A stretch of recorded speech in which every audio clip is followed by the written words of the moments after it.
Freedom is never more than one generation away from extinction. You and I have a rendezvous with destiny. You know what time it is, so sit back and get ready for the Stafford Voice, your dose of conservative in a world of liberal. 3, 2, 1.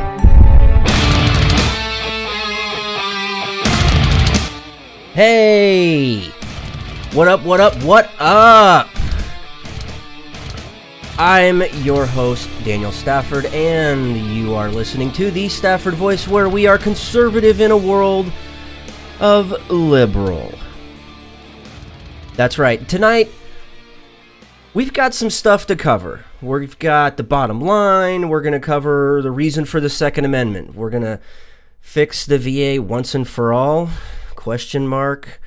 Maybe we'll get to some Dakota Access pipeline facts that we are or aren't supposed to know. I don't know. I mean, it's just kind of common sense. We've also got some profiles in history. So,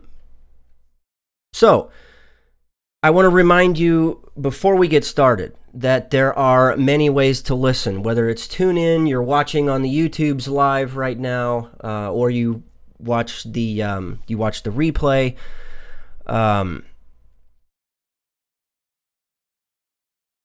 Set this channel as a favorite, whatever you do, so you don't get left behind, because if for some strange crazy reason you do miss the show, you'll be able to catch a replay, so just sit tight. There is no need to panic, because hey, I've got you. In the case you aren't already following on social media, you can do so over on the Twitters or on Gab. If you haven't gotten over to Gab, you need to do so. It's like Twitter, but 100 times better. And quite frankly, I say that a little tongue-in-cheek because I suck at social media. I just absolutely really don't do much of it at all, like I should. It's my weakness, my kryptonite, I guess you could say. Anyway, find me over on the Twitters or on Gab at Stafford Voice, or if you need a little more than 140 or so characters to say what you need to say, jump over to Facebook, Instagram, Snapchat, whatever it is. Wherever you are, all you got to do is just search for the Stafford Voice, and more than likely we're going to be there. Okay, so let's get into this, shall we? The bottom line. Each one of us has our own struggles, day in and day out. Speaking for myself, I've got enough going on in my head to keep even the brightest of psychologists and psychiatrists busy for days. So I mainly keep to myself and my very tight inner circle. I don't bother getting wrapped up in other people's business. I understand that would be only harmful to myself. I mean, I work on perfecting myself every day, and let me tell you, I got a long way to go. So, in my opinion, I think that one of our problems in society is that we are over-connected. We feel a need to meddle in other people's problems. Sounds odd coming from a guy who spends his weekend with his wife with a camera in their face, taking you along for the journey. But I'm going to be honest, as much as we enjoy doing that and being open so you know in a more intimate way who you're watching or listening to, I do it for myself. We do it for ourselves. We do it so that one day we'll be able to look back and see where we were on this journey called life. You know, we document our life. So what I'm trying to say is that when you log into your favorite social media site, remember that there is a real person on the other end. We've become so accustomed to just blurting things out that we forget someone real is receiving what we sling their way.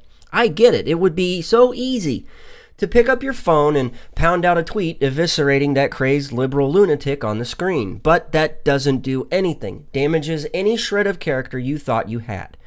It doesn't promote unity, the very thing we need most.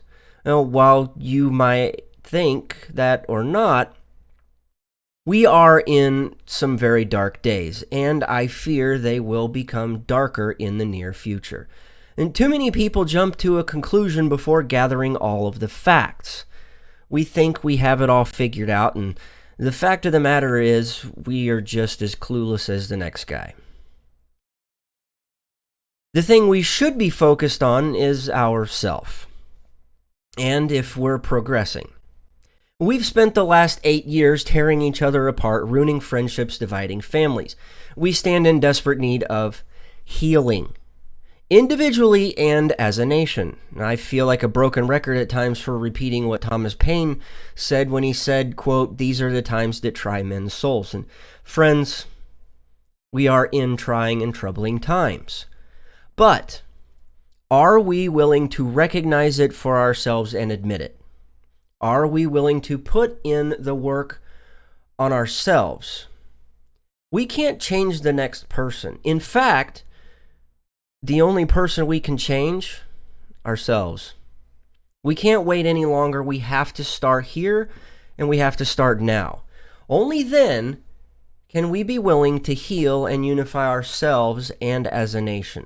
And that is the bottom line. Ugh, ugh, ugh.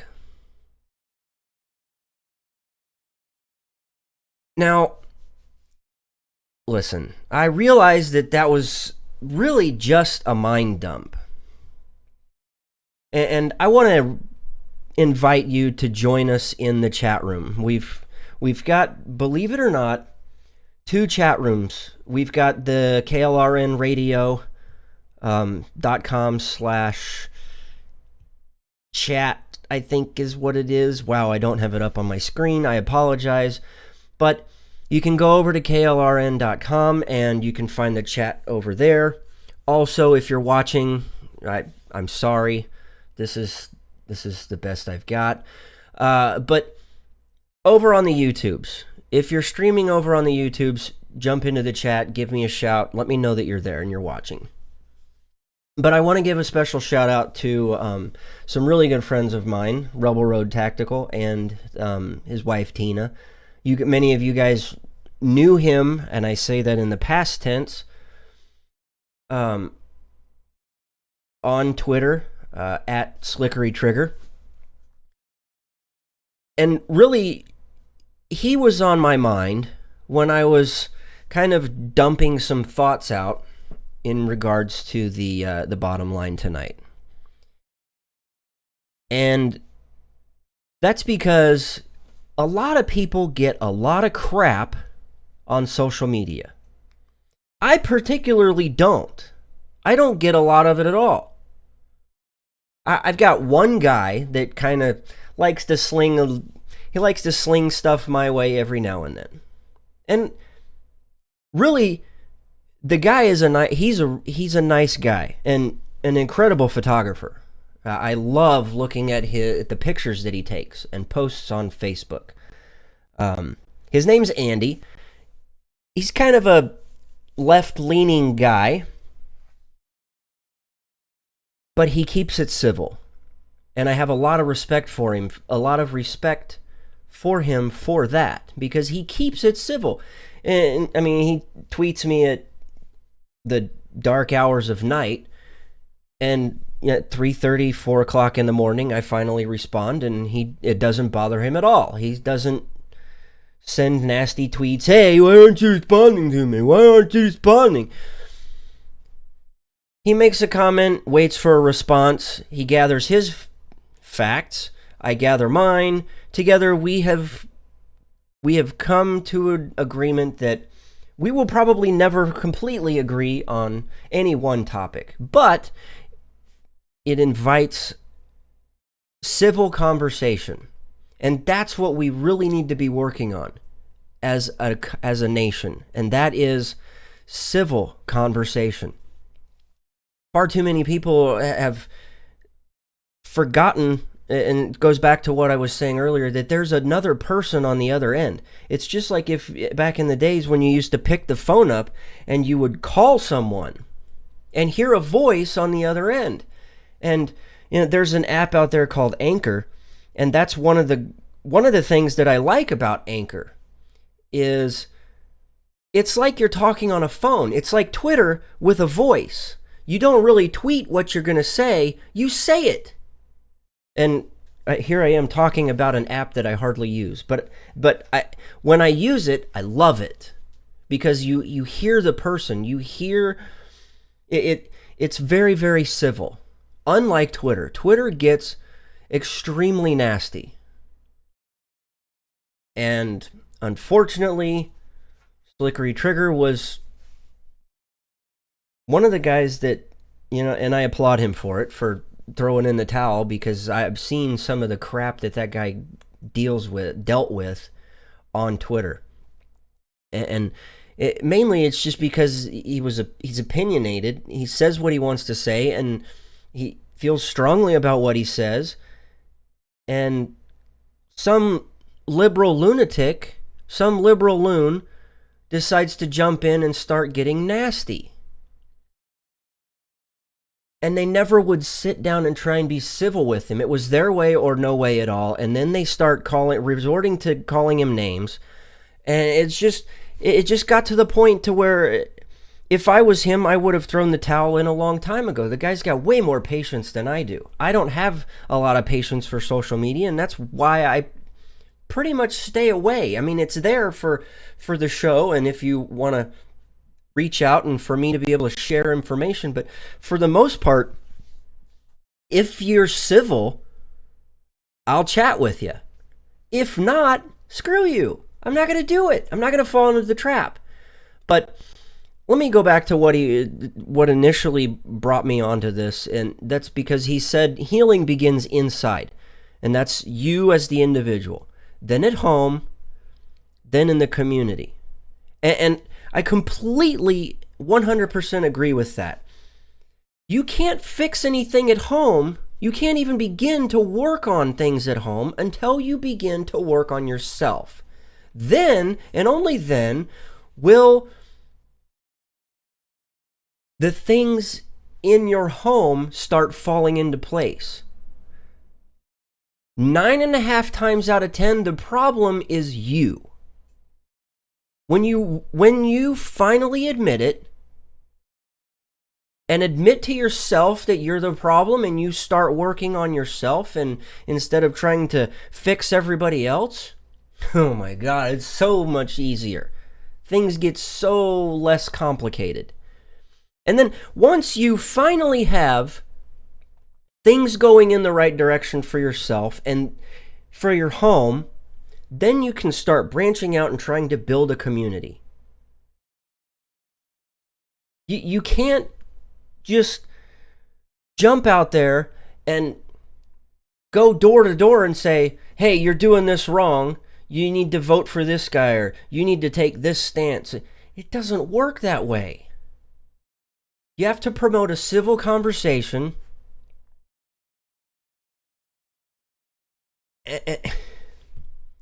Work on yourself first. It's all about it. At church, we hear the phrase self-mastery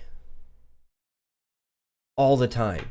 And I tell the kids in my class that I teach all the time, self-mastery. Work on yourself. I don't go out. When my wife does something that annoys me, I don't correct her, because that's who she is. I don't worry about it. I work on myself. Did I do something that caused her to do that? Maybe she doesn't even know that it might annoy me. But who cares? Honestly, I don't care at all. There are far more... The list is so long of the things that I have to work on for myself. The last thing on my mind is trying to figure out how to, quote unquote, fix my wife. She's so far above me right now in my eyes, and she's like shaking her head no, but she completely disagrees with me on that. But my wife is light years ahead of me, and she is such a good example. She keeps me in check all the time. And I just get so sick of the people out there who want to tear a person down instead of building that person up. I came to the realization months ago that, and if you're a long-time listener to the show, I used to talk about changing hearts and minds. I came to the realization a long time ago, months ago, that that's probably not going to happen. It is completely out of my control to go out and try and change people's hearts and change people's minds. The only thing I can do is present the facts as best that I can, let them come to their own conclusion, and then see where we can come to some middle ground. And I hope that I'm making sense with all of this, but it's things sometimes get really complicated, and it's really, really hard to explain it. But really, what it comes down to is self-mastery, and that is working on yourself. And I see what Slick and Tina. I'm sorry. It's so hard for me to get away from calling you Slick. So whatever I'm still gonna probably just call you Slick. It's just what I know you as. It's who I've come to know you as. But Slick, I understand exactly what you're saying. For the most part, most men always marry above their own selves. It's I don't have everything together. I mean, a lot of people think that I do. My wife thinks I have things together, but really I'm nothing without her. But yes, Slick, both of us are extremely fortunate. And Tina, thank you. Tina says that my wife is a good wife. I have to agree. She's incredible. I'm so fortunate and so thankful. And by the way, I neglected to mention earlier at the start of the show that I had a fantastic Thanksgiving. I don't know about you guys, but I had, and I think I can speak for my wife when I say this, but we had a fantastic Thanksgiving. The smoked turkey that we got from some really good friends of ours over at Crazy Good Eats, local barbecue place. They smoked some turkeys, and we were fortunate enough to get one. They did an incredible job on it. My wife didn't have to be in and out of the oven basting the turkey all day. I mean, she had a relatively relaxing day, but I mean, she was cooking her little heart out with all of the side dishes. But she did a phenomenal job. We had 2 rounds of dessert, as always. I took it nice and slow with the first plate, the main course.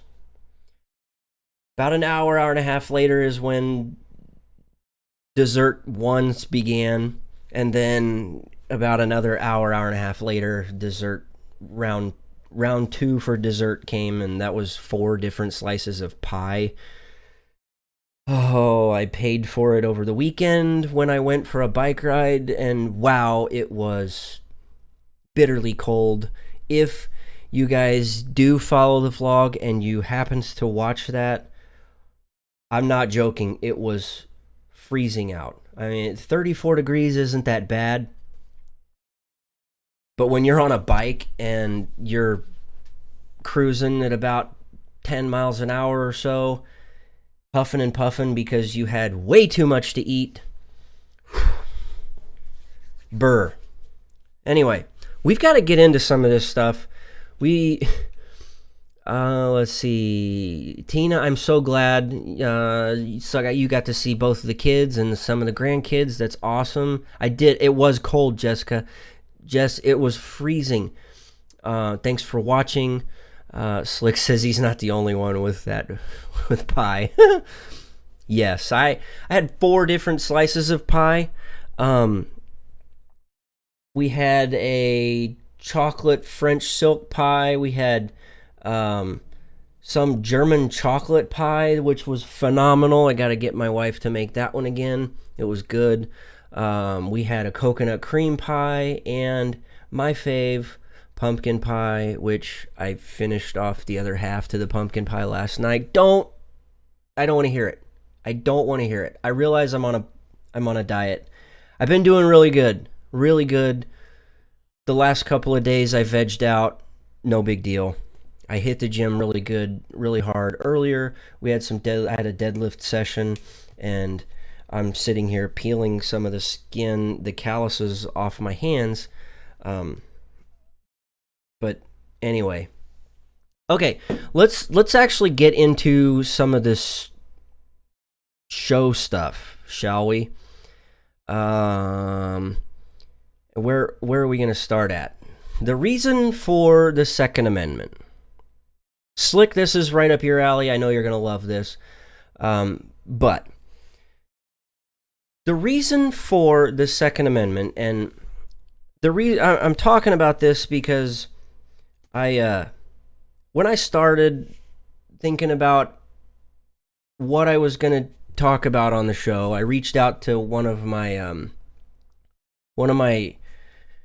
guys in my accountability group. I mean, many of you guys know him, at Army John on the Twitters. I told him I really wasn't motivated at all, and I didn't know what to talk about. So he said, well, talk about the Second Amendment. That's easy. So let's talk about why. Why do we have a Second Amendment? Well, it supports the First, meaning this. So first off, you have to know what the First Amendment is. And that is that Congress shall make no law respecting an establishment of religion or prohibiting the free exercise thereof, or abridging the freedom of speech or of the press, or the right of the people peaceably to assemble and to petition the government for a redress of grievances. Okay. Slick, you nailed it right on the head. The reason for the Second Amendment is to make it possible for us to have the means to put down tyranny. And look, our first level of defense is what?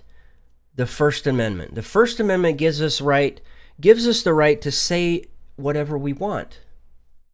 We have the right to free speech. Do we not? We do. We have the right to peaceably assemble. Okay? And we see, well, for the most part, we see that over on Standing Rock or Sit Down Rock or whatever it is. But how do you enforce that? How do you enforce it? How do you guarantee that right? With the Second Amendment. The Second Amendment says a well-regulated militia, and leftist people are going to argue this however they want, but a well-regulated militia being necessary to the security of a free state, the right of the people to keep and bear arms shall not be infringed. The Second Amendment supports the First Amendment. You can't have one without the other. And let me... I see Army John jumping in. I want to go back to something that he touched on, and that was, he laid it out in a way that I'd never really, he put it in kind of an equation, per se. And Army John, throw this up in the chat, where he said that the reason was tyranny in the spectrum of force. Spectrum of force equals PR. So, and PR basically, the meaning behind PR is power of resistance. He says that the power of resistance equals the means times the will. So if either means or access to guns or will go to zero, then so does the power of resistance. Again, hammer, nail on the head. If you don't have guns, then you have no way to protect anything. And I see that you piped it up there earlier, and I totally skipped over it, John. I apologize for that. But the power of resistance equals the means times the will. Fascinating. I gotta hand it to Army John. Completely makes sense that if the means or the will goes to so think about this in a mathematical type way. So if you have a high will in order to protect something, but you have absolutely no means to do that, meaning you have no arms.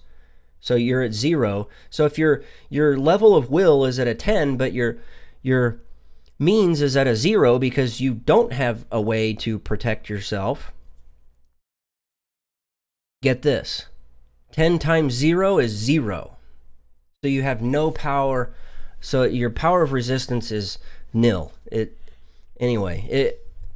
just blew my mind as I was reading what he was saying earlier. Oh, so there is a reason we have the Second Amendment. There is a reason. Oh, YouTube made him watch an entire soap commercial of Dove soap. Sorry, John, that's hilarious. Anyway, okay, you know what? I'm looking at the time, and we probably need to do a break. And when we come back, speaking of commercial breaks, sorry, John, I should have timed that a little better, I guess. But when we come back, let's talk about fixing the VA once and for all, shall we? I mean, this is just one idea that's out there. Just one. So when we come back, we will talk about fixing the VA once and for all. We'll be right back. You are listening to KLRN Radio, where liberty and reason still reign. Nothing will protect you quite like your sidearm, so why not give it the protection it deserves? Something as strong as the Second Amendment and stands the test of time, and better yet, made in the USA. A Rebel Road Tactical Custom Kydex holster is that and more. Call now and place your order with Rebel Road Tactical at 682-217-4579. Again, 682-217-4579, or online at rebelroadtactical.com. Conservative in a world of liberal. The Stafford Voice. Okay, we're back. I am your host. That's right, Daniel Stafford, host of the Stafford Voice. Okay, fixing the VA once and for all. Yeah, about that. I stumbled on this over the weekend. It was a post that came through from militarytimes.com. So, sorry, I'm just trying to pay attention to the YouTube chat. Army John is thanking YouTube for interrupting the show with a soap commercial, Dove soap. Maybe they're trying to tell you you're dirty from, anyway. You know what I'm talking about being out on drill. Let's see. Fixing the VA requires one sapper and a boatload of high explosives. That's right. Again, invent a soap, butt soap, and make the CEO of YouTube watch it over and over. Actually, that sounds hilarious. Let's make it 2 sappers. They like to work in pairs. Yeah, for the most part, but I think most of us would rather just be left alone. The last thing we want is somebody next to us nagging at us to hurry up and take apart the mine or string the explosives together. Anyway, speaking of explosives, this whole VA thing needs to, the whole thing just needs to explode. I'm getting tired of talking about it. But we've got to do something about it. And again, I stumbled upon this. One has a left hand, another has a right hand. Get the job done. I stumbled on this article from militarytimes.com. And here's what really caught me. Here's how they start this out. A health policy expert at the Libertarian Cato Institute is offering a radical idea to help reform the Department of VA, Department of Veteran Affairs, and prevent future wars at the same time. Huh? So this was the idea. Make troops and veterans pay for their own medical insurance. What? So I read on. In an online essay last week, Institute Director of Health Policy Studies Michael Cannon, over at the Cato Institute, recommends dropping the idea of free health care for veterans and instead offering better pay for current troops and vouchers for current veterans to buy their own coverage on the open market. Now, he argues that since the government would have to front the costs for insurance and vouchers, it would also make the costs of war clearer before the first shots are fired. Sometimes I just don't get libertarians. I just sometimes I think people are too smart for their own good. But anyway, so in his post, he wrote, quote, "Veterans' benefits are one of the largest financial costs of any armed conflict, yet Congress does not pre-fund those obligations. It only funds them once they come due." I get that. And Army John says, Hillary Care back in 94 was to have troops pay for their own health care. An E4's entire annual salary would barely cover private health care. So true. I mean, speaking for myself and for our family, our health care basically doubled this year. And that was right before we got a letter from our policyholder that said, we're kicking you off because we're getting out of the whole Obamacare thing anyway. So, sucks to be you. So, yes, I've been where an E4's salary would be. You're going to have to basically double or even triple the amount that you pay a veteran or a troop so they can pay for their own health care. Anyway, so let's go on to what he was saying, what he continued to say in the article. He says, quote, "In the event of war, the added risk of deaths and injuries would cause premiums to rise, which would increase the amount of added pay Congress must provide each service member.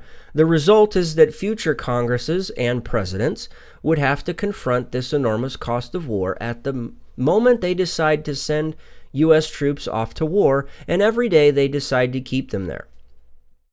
So what is Cannon's proposal? And he's got 3 points. First, the federal government should increase military pay sufficient to enable workers to purchase from private insurers at actuarially fair rates a package of life, disability, and health benefits equivalent to what the VA provides. I'm going to stop right there, which is basically nothing, because we've covered this before. Continuing on. Benefits would kick in as soon as they leave active duty and cover veterans' service-related disabilities or illnesses for life. The costs of that would be astronomical.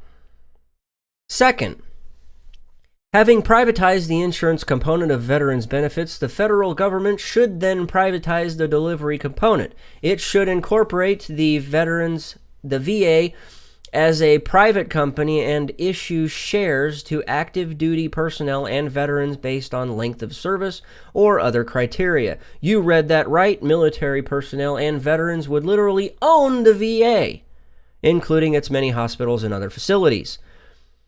Privatizing the VA would both increase the pay of active duty personnel and create a massive wealth transfer to active duty personnel and veterans. Like the government would actually let that happen. Oh, where did we leave off this ridiculous thought?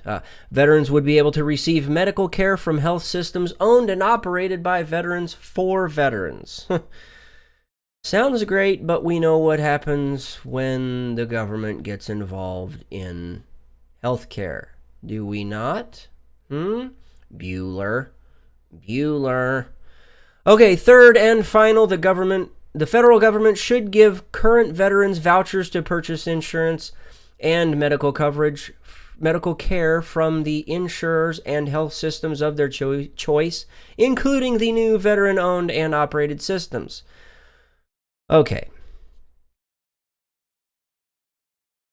Paul Rykov, founder and CEO of IAVA, Iraq and Afghanistan Veterans of America, is skeptical. He says veterans are, quote, used to big promises and disappointing results. That fixing the VA might be one of the biggest challenges for President Trump. Every president says they're going to do it, yet we've still got a VA with backlogs and massive problems. Yes, the VA... let me jump over to the chat. I'll lead up to that, John. Let's see. I love it when well-paid members of Congress with 100% medical coverage debate the cost of measly benefits active duty soldiers get with increasing personal expenses. That's completely true. I mean, it costs a lot to be a soldier. Let's see. Slick says, oh, hey, I have an idea. How about we stop going to war with everyone who doesn't do what we tell them? I mean, we could do that. I think we need to focus on things here at home, but then again, that goes back to what we were saying earlier in the show, focusing on ourselves instead of going out and trying to nation build. These people have lived their lives that way for thousands and thousands of years. We're not going to be able to come in one day and say, hey, here's a taste of freedom. America. It's not going to work. Let's see. This will never happen. Once government power takes over something, they never relinquish that power without bloodshed. Completely agree. Army John, let's see. John goes over and says VA is broke because they have to pay to chop off PFC Chelsea Manning's nuts off and sew her a new vagina. Wow. John, that's feeding it to him like he's never done before. Let's see. Jess says government involved in healthcare is the epitome of a, quote, good idea fairy. Yes. I could fix Chelsea's problem in about 5 minutes. Whoa. Wow. I can't finish that one. I've really got to... You know what, guys? Here's one thing I've been trying to figure out. And that is how to get these comments right here. I want them to show up on screen. I want them to show up, and I want everybody to be able to see them. So if they come back and, like, if we break these down into little bite-sized bits, one of these days when we finally get to that, we'll break it down into bits. The comments will be there also, live as they're happening. Pay-per-view, I'd pay to watch that. Let's... yeah... Fundraising for the VA? No. The government gets enough of my money, and I think they get enough of yours as well. Okay, where did we leave off? Catch back up. My mind's got to catch back up to where we were. Okay. It's broken. The VA is broke This is one idea. I think it's completely off the rails, that is to say. That's one idea. It's an idea. It's thrown out there. It's laughable at best. Just it would never work. It wouldn't work at all. The only real way to fix it is completely and utterly shut it down and start over from scratch. You're basically saying that we're going to put you out there mixed in with everybody else. It's going to massively increase what us individuals are already paying. You think doubling or tripling your healthcare costs now? Wait until you start getting mixed in with a group of veterans. It's just, nasty. I think that guy was just trying to meet an article quota or something over at Cato Institute. That's crazy. Crazy. What else do we have lined up for tonight? Oh, the Dakota Access pipeline. That's right. You know, the whole sit-down, standing rock type thing? Okay, where are some of the facts in all of this? And this, I stumbled on this one over at the Daily Signal. You can get there from Heritage also. And the whole idea was that they're laying out the facts that nobody is reporting on. And they kind of titled it the Dakota Access Pipeline Facts We Aren't Supposed to Know. So, what is it? It is a 1,100-mile pipeline that's going to deliver as many as over 500,000 barrels of oil a day from northwestern North Dakota through South Dakota and Iowa. And it's going to connect to existing pipelines in Illinois. They say that this will do the job more fairly and more safely than the current method, which is transporting it by rail cars on a train. Okay, that over 750 some rail cars transport this stuff daily. This is going to be far more safe than that. So, protesters, they say that they object to the pipeline being close to water intake of the Standing Rock Sioux Reservation. However, this should be of no concern, as it will sit approximately... Okay, so here's one of the facts that I didn't know until coming across this article.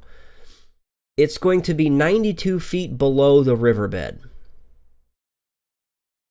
with increased pipe thickness and control valves at both ends of the crossing to reduce the risk of an incident. Okay, 92 feet below the riverbed. I don't know if any of these Indians already know this, but there's oil down there already. So if they're upset at the wrong people. I get that, Army John, that the pipeline protesters are all paid. They're just Soros employees. I get that. So even if it were a risk, Standing Rock will soon have a new water intake that is nearing completion much further downstream near Mobridge, South Dakota. So these guys are already getting a new water intake that's going to feed the reservation. Oh, hello, McFly.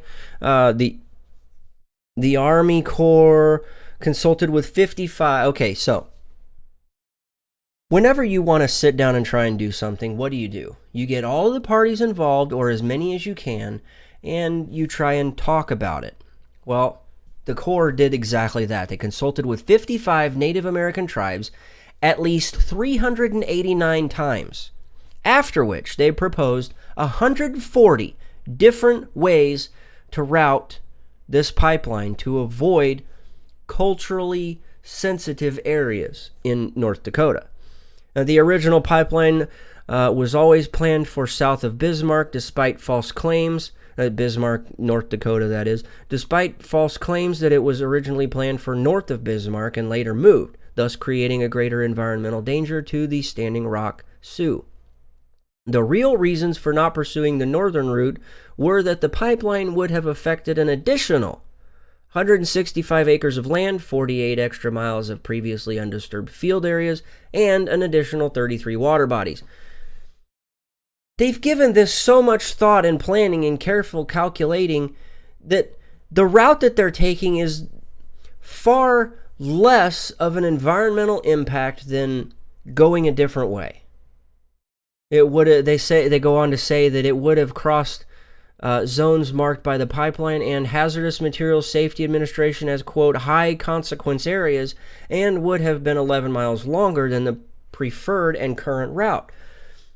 They've already given all this thought into the environment and protecting it and this and that, and trying to minimize any type of risk. Well, get this. Protesters who claim to be gathered for peaceful prayer and meditation, law enforcement has been forced to arrest more than 400 in response to several unlawful incidents, including trespassing on and damaging private land, chaining themselves to equipment, burning tires in fields, damaging cars in a bridge, harassing residents of nearby farms and ranches, and killing and butchering livestock. The recent vandalization of graves in a Bismarck cemetery and the unconscionable graffiti marking on the North Dakota column at the World War II Memorial in Washington, D.C. are examples of how protesters' actions do not match their claims of peaceful demonstration.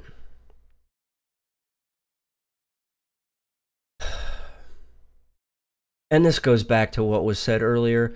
These guys are paid protesters.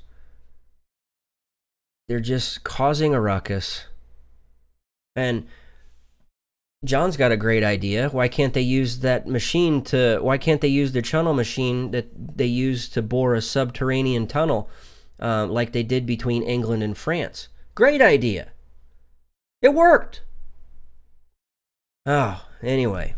You know what? We're going to take a break. I realize I know, 2 breaks in one night. We managed to squeeze them in. But I'm checking the time. We've got to save enough for Profiles in History. And when we come back, that's exactly what we've got planned. We'll be right back. You're listening to the Spark Radio Network, internet radio like you've never heard before. Innovation, creativity, and imagination are all said to begin with a spark. So fasten your seatbelt and take the ride of your life and listen for the spark.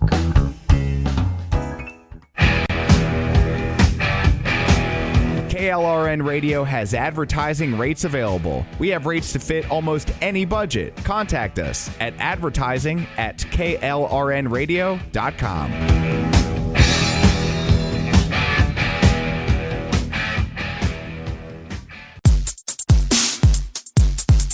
Conservative in a world of liberal. The Stafford Voice. All right, we are back. And I got to get this lined up. Here we go. Okay. Your favorite segment of the show, and probably arguably mine as well. It is that time. Profiles in History. While being held prisoner by the British, he wrote a parody of God Save the King called God Save the 13 States. Thomas Hayward Jr. was born on July 28, 1746, in St. Luke's Parish, South Carolina. He was the eldest son of tobacco planter Daniel Hayward, having been stuck with Jr. to distinguish himself from his uncle. When the time came, he was shipped off to study law at Middle Temple at Cambridge University in London, England. 5 years later, on May 25, 1770, he was admitted to the bar. Over the next few years, he would spend it touring England before returning back to South Carolina and starting his practice. rising quickly in the political ranks. On April 20th, 1773, he married Elizabeth Matthews. From the South Carolina General Assembly, Hayward was selected as a delegate to the Continental Congress in 1775. He arrived in Philadelphia with enough time for the debate on independence, voting in favor for and later signing the Declaration of Independence in August 76. In addition, he stuck around long enough to also sign the Articles of Confederation in 1778. Now, upon returning home, he acted as a circuit judge and served in the State House of Representatives. In addition to that, he joined the South Carolina Militia in 1779 and was a captain of artillery. During the successful defense of Port Royal Island, in which General Moultrie defeated the British, Hayward received a gunshot wound that would only leave him with a little scar. The British, however, meant business and laid siege to Charleston and looted Hayward's large estate. When Charleston finally surrendered on May 12, 1780, he and fellow signer Edward Rutledge were rounded up with many others and sent to prison in St. Augustine, Florida. As a prisoner, Thomas was more under house arrest than being locked up in chains. The prisoners, who had to give their promise not to escape, could walk around town and lived in a large house with a garden and orange grove. However, reportedly, one of the worst things they had to deal with while there was the, quote, smelly water they had to drink. Roughly a year later, in July 1781, they received news that they were going to be exchanged for British prisoners. Now, according to some resources, at the July 4th banquet being held included a rousing rendition of God Save the King. The prisoners' version, however, had lyrics that were a little more revolutionary appropriate, they say. Lyrics that Hayward wrote entitled God Save the 13 States. On the way back to freedom in Philadelphia, Thomas Hayward almost died, falling overboard. He clung on the rudder until they were able to pull him back aboard. Awaiting his arrival was his wife. However, their reunion only lasted about a year. On August 16, 1782, she passed away after giving birth a few days earlier, and sadly, their baby boy lived only 2 months. Well, when the British finally left Charleston, Hayward returned home, mostly to work on restoring the family plantation and getting into agriculture, where he was one of the founders of the South Carolina Agricultural Society, and in 1785 became its first president. On May 4th, 1786, he married his second wife, Elizabeth Savage. Now, afterward, he served as associate law judge for South Carolina and later served as a delegate to adopt the South Carolina State Constitution in 1790. In 1799, Thomas retired, withdrawing entirely from public life. On April 17, 1809, Thomas Hayward Jr. passed away in St. Luke's Parish, South Carolina, at the very same family estate where he was born. Later, Benjamin Rush said of him, quote, "He was a firm Republican of good education and most amicable manners. He possessed an elegant political genius which he sometimes exercised with success upon the various events of the war." Unquote. And that is this week's Profiles in History. Okay. That's how we're wrapping up tonight. If you want to stick around for the After the Show, you have to be watching over on the YouTubes. And unfortunately, that is all the time we have for this week, and God willing, the Stafford Voice will be back next week. You can follow me over on the Twitters or on Gab at Stafford Voice, or you can look me up on the Facebooks, the Instagrams, the Snapchats, wherever your social media preference of choice is. All you got to do is just search for the Stafford Voice, and we're probably going to be there. Also, email your questions, comments, or concerns to thestaffordvoice@gmail.com. If you haven't already done so, please head over to thestaffordvoice.com, sign up for our monthly newsletter. We've resurrected it from the archives. We are doing the newsletter again. The first resurrection per se, went out earlier. It went out a couple of days before Thanksgiving. I'm sorry you missed it, but please sign up over at thestaffordvoice.com. Sign up for our monthly newsletter for some stuff you probably won't see or get anywhere else. It includes a personalized note from yours truly. Also, again, I genuinely, from the bottom of my heart, want to thank you so much for your time. And until next week, thanks and God bless.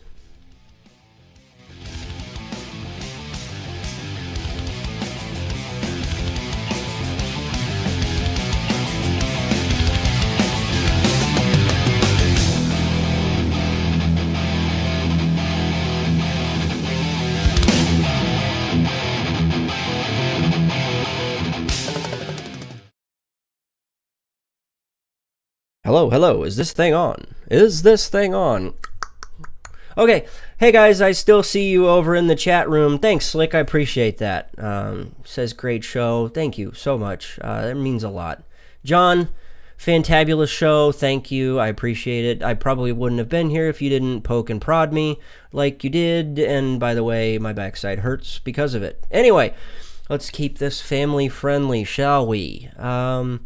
Let's see, I'm trying to go back to, some of the chat that I missed while going over our profiles in history.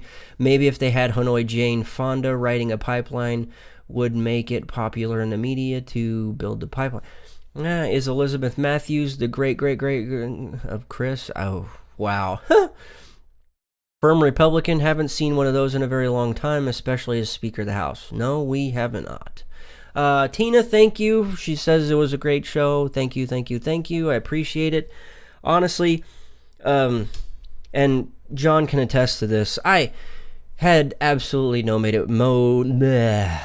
motivation at all to do the show tonight. By the way, I need some, pie or something.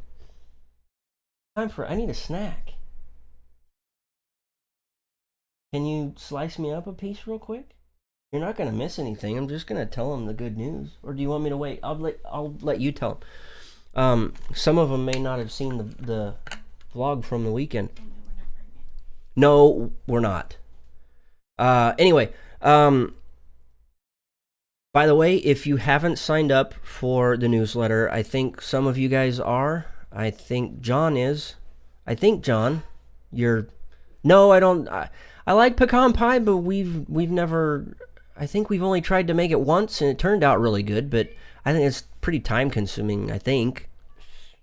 I don't know. I'm normally just sitting on the couch researching. Yes, Tina, pie again. Yes, I need pie. Well, don't forget the Cool Whip. It's already got it on there. Look, we have to eat this stuff before it goes bad. I don't want to throw away perfectly good pie, okay? On the John, family friendly show. Family friendly, okay? I can't repeat that on the pie, okay? Anyway, guys, thank you. Really, I appreciate your guys' words of encouragement about doing the show tonight. I really needed it. Sorry about the mind dump for the way we started the show, but hashtag sorry not sorry. We got, look at this. Look, check it. Look at that. It's beautiful. It's like a work of art. Okay. Just saying. How about a brookie? What's a brookie? Oh, that's the brownie cookie thing. I don't think we've ever tried that. Sweet potato pie is we've never had sweet potato pie. I've never had sweet potato pie. Sounds good. I mean, I like sweet potatoes. Anyway, so real quick, if Yeah, coconut pie. Yes, it's good. Okay, if you're in the chat, let me know. Lemon meringue. I think I've had lemon meringue once, maybe twice. Yeah, the lemon part is fine, but I'm gonna have to side with the missus on this one. I'm not big on the meringue. You need bourbon in sweet potato pie. That would be okay because the alcohol cooks out. But you guys know I'm part of the Mormon Mafia, I guess. If that's still a thing. Put bourbon in sweet potato pie. I didn't know that. I've never made sweet potato pie. Anyway, hop up here and tell them what the good news. Okay, so you guys remember a year ago when we told you guys about a lump in the missus' breast. We went to the doctor. They did a biopsy. Everything was fine. A year later, almost to the Mormon Mafia. We're part of the Mafia. Got something you can't refuse, okay? His name is Jesus Christ. Okay, wow. Okay, she found another lump around Halloween, so it's been a month. Yeah. Okay, so tell them what happened. Well, we found the lump, and I called the doctor, and we went in. And the doctor said no more monkeys jumping on the bed? Nope. And then we got in, and she did an exam and scheduled me for a mammogram and an ultrasound to see what it was. And Friday, the day after Thanksgiving, and for the mammogram and the ultrasound, and they could not find a mass on either one of those tests. So I'm not concerned that it was anything serious. They think it was I got fluid in my breast? You got fluid in your breasts. Okay. And it's normal. So it just kind of pops up between the milk ducts, and so everything's okay. So I am normal. So if you guys kind of follow us on social media, you guys may or may not have already known that. But we want to thank you for your prayers and keeping us in your thoughts.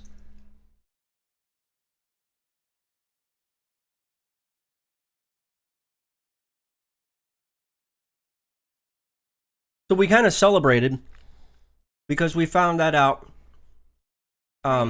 We found that out Friday, the day after Thanksgiving, and so we kind of celebrated this weekend. We went to an exhibit about Pompeii. So if you follow us on the vlog, you know that we went to the Pompeii exhibit. Sometime next week, I'm going to be putting out a video about Pompeii and some of the video and photos that we shot while we were there. But one of the things I thought was funny was while we were there, nothing like watching me chow down on pie. Specialist. I'm already over time, John. Anyway, so one of the things I thought was funny was we had initially told each other that Tina watched the vlog. She did. Movies. About the Disney movie. Listen, I like Disney movies. They're fine. I'll tell you what. How about the can't remember the name of the movie. Oh, okay. Will you watch one of my Army movies? Those are violent. Will you watch one of my military movies if we watch one of the Disney movies? Like Despicable Me 2 or whatever it is. The Minions or whatever it is.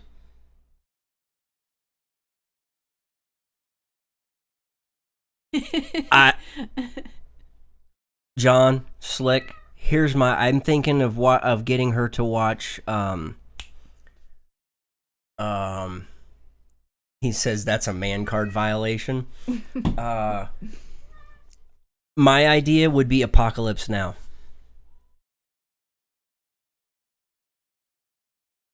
No, I thought those were warrant officers. John thinks Minions are warrant officers. Yes.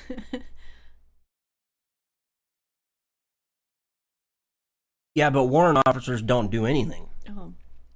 They have the job, they have the power of like an officer, but they're supposed to be grunts.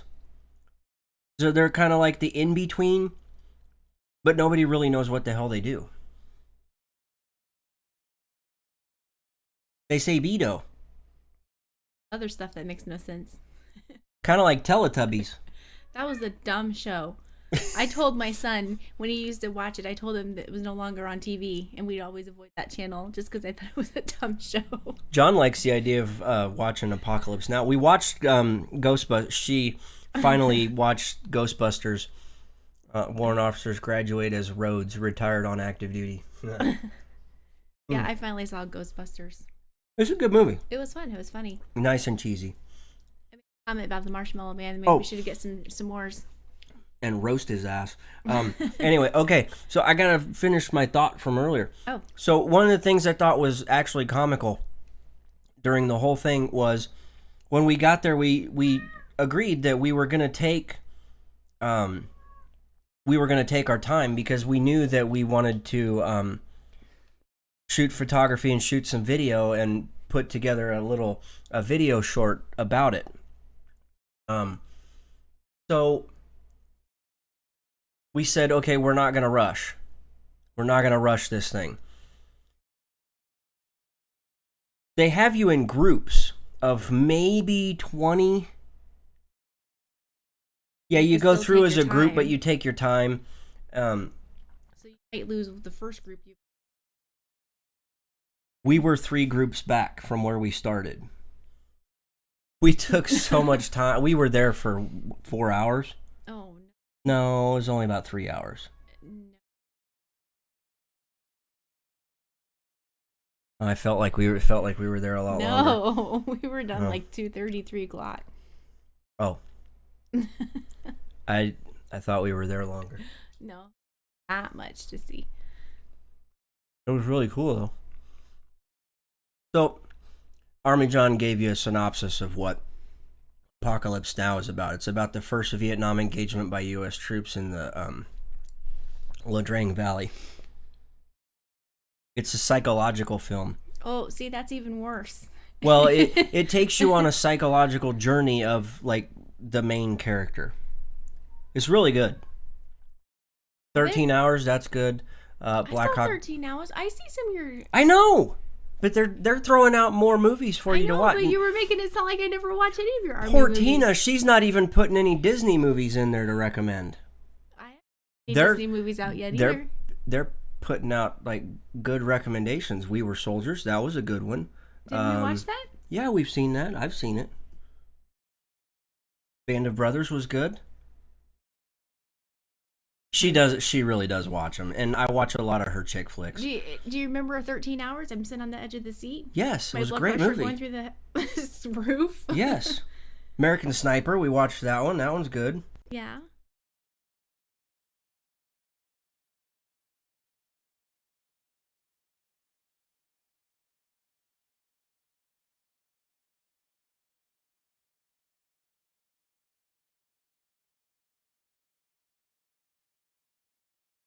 Where he was stranded on an island with a beach ball. No.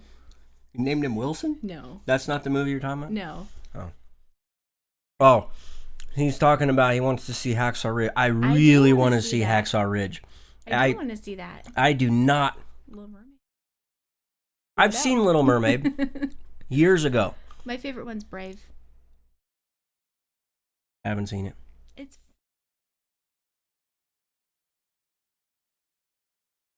I've seen Cars. We haven't seen Cars 2, though.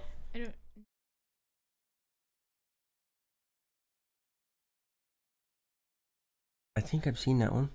I don't know. I've seen pieces of it. Yeah. I Anyway. have too, but no, I've seen lots of your. I know. War movies. I like to give you a hard time. Make you is watch it? Platoon. Platoon's a good one. They give you. That's what she said. Mm-hmm. Huh. Anyway, we need to wrap this up. Okay. I'll have to sleep for years. Right. I gotta catch up to you. No. Pacific Rim? I don't know if I don't... I think. Nope. I think.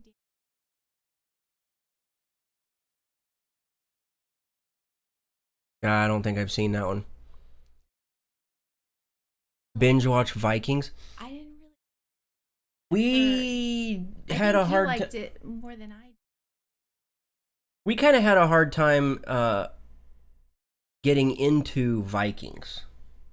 We started. We really did. We gave it our best effort. We got, what, 3 episodes in? Maybe. Maybe? Yeah, we watched Game of Thrones. Maybe There's we something should try wrong with Vikings me. again. There's something wrong. We've got Stranger Things on Netflix. We've heard good things about Stranger Yeah. Things, but we don't have Netflix. I know, it's un-American. Apparently it's going to... Watch, they're going to say it in the chat that it's un-American. We don't have Netflix. Well, are they going to say it just because you said it? Netflix just released the classic Robotech anime series.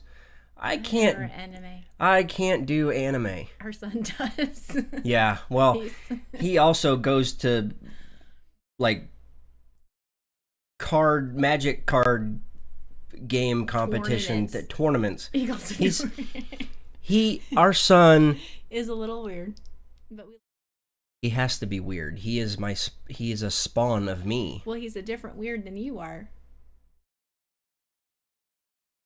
He's completely weird. He says tournament, funny. He says tournament. Like, you tournament. Vikings. It That's is. why I didn't care for it. She doesn't like violent. But then I watch Game of Thrones, but then I'm always covering my eyes. Yeah. Anyway.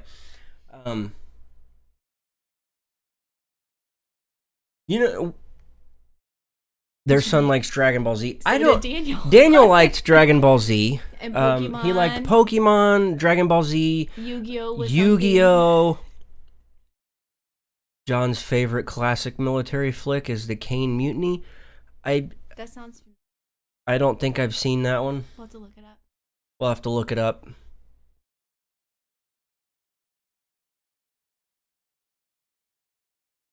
Awkward silence. Okay. Where were we at? Here. That's We were what talking she about said. Daniel, Humphrey Bogart. Where does Humphrey Bogart come into this? Oh, he must have been in the Kane Mutiny. Okay. Very good. I'm catching up. John says a very good film. I'll have to look into it. Pacific Rim we'll have to watch. Old School. I like old school stuff. Let's see. Only one recommendation really from Tina, and that was Little Mermaid. I've seen that. Nope. Okay. You're pie. I'm not pie drunk. I thought you were listing a movie name. Kane Mutiny and then Pie Drunk. I thought it was a movie title. I caught on. Yeah, that's what she said. Okay, so apparently I'm pie drunk and I need to get off of here.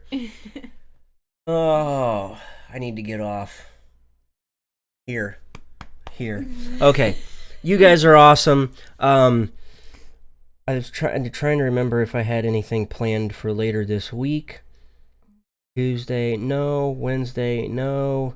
Thursday, I don't think so. Next week, obviously we'll have a show. Nope. I don't know that there's anything going on. We don't have anything on our calendar. We don't. Next Wednesday, I don't quite know exactly what I want to do. I tossed around the idea in my head briefly earlier today about doing like a D-Day type thing where we talk about some history or something. I don't know. We've done that one before, but it might be good to throw it out there again. We got the... Yeah, I don't want to give them all the stuff. They'll just have to stay tuned. Okay, stay tuned. Anything else? No? Yes? No? Nope. Maybe? Sort of? Kind of? Huh? Pie drunk. I think he's pie drunk. Need more pie. See? More pie. Okay. Honestly, we love you guys. You guys are awesome. Thank you for watching as long as you do. Thank you for tuning in. Thanks for being there and supporting us. It really does mean a lot. John was there to lift me up today when I really had no motivation at all, so thank you. That's all we've got for tonight. You guys aren't our friends. You guys are family. We pray about you guys all the time. No! Wrong. Okay? Wrong. Listen, we're going to make cowbell great again. We need more cowbell. I need a flippin' cowbell. We need to buy it. We need a cowbell. Dunk, dunk, dunk, dunk. Okay. More cowbell. We need to put that on the list. And we'll have it on the show so they can dunk, dunk, dunk. Anytime somebody says something stupid. Instead of Pee-wee. Like the whole no, the Pee-wee. Ha ha! That's funny. He's creepy. He is kind of creepy. But like the whole Cato Institute guy, that was kind of stupid. Ignoramus idea, if you ask me. More pie, less cowbell. I don't know. The Gong Show with cowbells. Maybe. Okay, so we've got some really good ideas. We're going to have to go through the chat and write some of them down. So with that, we got to call it. We're done. You guys are awesome. We love you. We'll see you next time. Have a good one.